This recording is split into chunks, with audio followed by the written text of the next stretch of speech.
Bana, ni siku chache zimepita tangu Harmonize aweze kushare maendeleo ya msikiti ambao basi alikuwa anajenga wakiwa na Diamond Platnumz.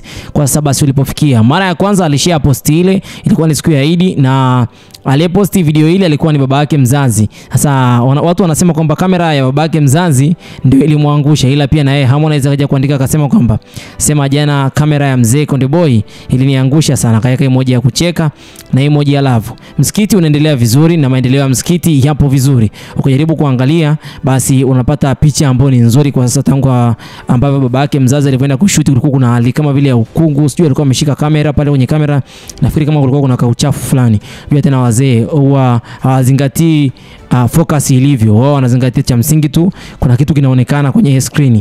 Kwa hiyo kwa namna moja au nyingine Konde Boy, yani Harmonize, akaja akashare katika siku ya jana, akaandika kwamba ni masaa 21 tu imeweza kupita, sema jana kamera ya mzee Konde Boy iliniangusha sana, kwa maana ya kwamba ilimwangusha kwenye muonekano, kwenye namna ambavyo msikiti unaonekana kwa sasa ni tofauti na ile video ya nyuma.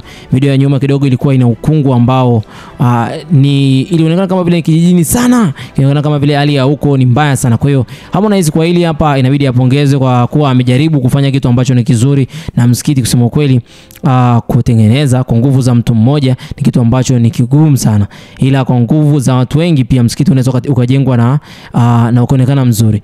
Basi mimi nafikiri kwamba sitakuwa na la ziada kwa muda huu. Ndo haya aliyojiri katika mitandao ya kijamii, especially kwake Harmonize na msikiti huu ambao utaitwa msikiti wa Nasib, ambao utaitwa jina la kwake Diamond Platnumz. Ngoja tuone nini ambacho kitatokea mpaka pale msikiti utakapo kuja kuisha, na mimi sitakuwa na la ziada kwa muda huu. Hii ni Harmonize News. Hapa ndipo utapata zile burudani, utapata zile taarifa kuhusu Harmonize, utapata burudani za simulizi, maneno ya hapa na pale, kuhakikisha kwamba basi yote unayohitaji kwa muda huu au kwa muda ambao unaotaka basi unayapata hapa. Sitakuwa na la ziada kwa muda huu. Bye bye for now.